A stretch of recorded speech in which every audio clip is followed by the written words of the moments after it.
Aïe, je me suis écorché le genou. Mais, monsieur Bernard, c'est quoi ce liquide jaune? Ce liquide, c'est la lymphe. Tu sais que la plupart de nos cellules baignent dans la lymphe. Et la lymphe est l'intermédiaire entre le sang et ses cellules. Le sang et la lymphe constituent un tout, car en permanence, de la lymphe rentre dans les vaisseaux sanguins et en sort. J'ai donné un nom à cet ensemble lymphe plus sang. Je l'ai appelé le milieu intérieur. Alors, j'ai ce liquide jaune partout à l'intérieur de moi? Est-ce que tout le monde a le même milieu intérieur? Tout à fait, tu as raison. Le sang et la lymphe sont très stables grâce à l'homéostasie. Je ne comprends pas. C'est quoi l'homéostasie? Ton milieu intérieur doit toujours être constant.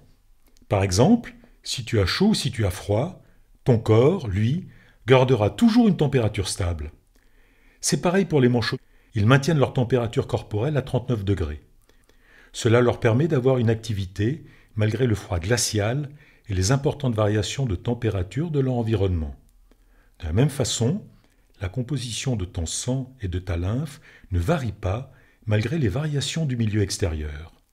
C'est cette stabilité du milieu intérieur qu'on appelle l'homéostasie. Elle permet un bon fonctionnement de ton corps dans toutes les conditions. Alors je peux manger plein de bonbons et mon corps régulera mon homéostasie? Tu aimes bien les bonbons. Le maintien de l'homéostasie est assuré par de nombreux mécanismes qui agissent en permanence dans ton corps. En effet, si tu manges beaucoup de sucre, ton corps va réagir pour faire en sorte que la concentration en sucre de ton sang ne s'élève pas trop. Le sucre est indispensable pour le bon fonctionnement de nos organes, en particulier le cerveau et les muscles. Sa concentration dans le sang doit rester à peu près constante. Le principal sucre dans le sang est le glucose, et la concentration de glucose dans le sang est appelée la glycémie. Si la glycémie est trop basse, tu auras des vertiges, des troubles de la vision, de la transpiration, qui peuvent aller jusqu'à la perte de connaissance. Si la glycémie est trop haute, tu seras fatigué, somnolente, tu auras soif. Et surtout, tu risqueras d'avoir un diabète si ce trouble n'est pas corrigé. C'est pour cela qu'il faut que la glycémie ne soit ni trop basse ni trop haute. C'est ce que l'on appelle l'homéostasie de la glycémie. Le principal sucre dans le sang est le glucose. Par exemple, quand tu manges un dessert, la concentration de glucose dans ton sang n'augmente pas beaucoup, car ton foie retient le glucose en excès. Il le stocke sous la forme d'une grosse molécule qu'on appelle le glycogène.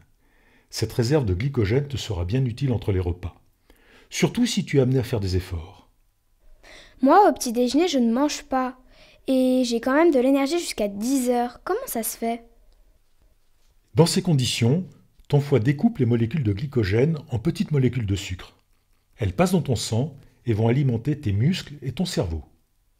Mais comment le foie sait quand il faut stocker ou libérer le sucre? Ah, ça je ne le sais pas encore. Ça semble être un mécanisme très compliqué.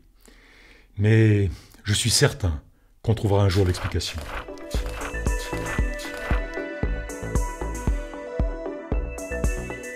Dis, monsieur Banting, pourquoi tu viens de recevoir le prix Nobel de médecine? Tu te souviens, Paul, des expériences de Claude Bernard? Elles montraient ceci.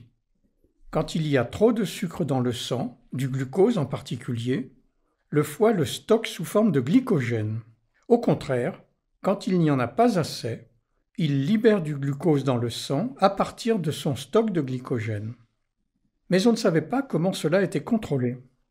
Eh bien, avec mon assistant Charles Best, nous avons isolé une hormone, l'insuline, produite par le pancréas, qui gouverne ce stockage du glucose dans le foie. Mais comment le pancréas sait qu'il doit produire de l'insuline? C'est le glucose lui-même qui commande cette production d'insuline, car les cellules du pancréas qui la sécrètent savent mesurer la concentration de glucose. Comme toi quand tu pèses la quantité de sucre en préparant un gâteau. Alors, quand je viens de manger, qu'est-ce qui se passe? Juste après un repas, on a trop de glucose dans le sang. Les cellules pancréatiques s'en rendent compte et vont augmenter leur sécrétion d'insuline dans le sang. Cette insuline arrive dans le foie et lui commande deux choses.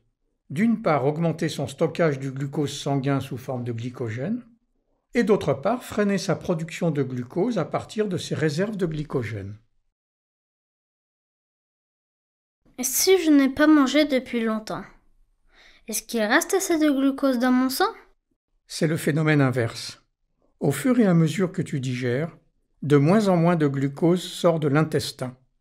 Le pancréas s'en rend compte et va diminuer sa sécrétion d'insuline dans le sang.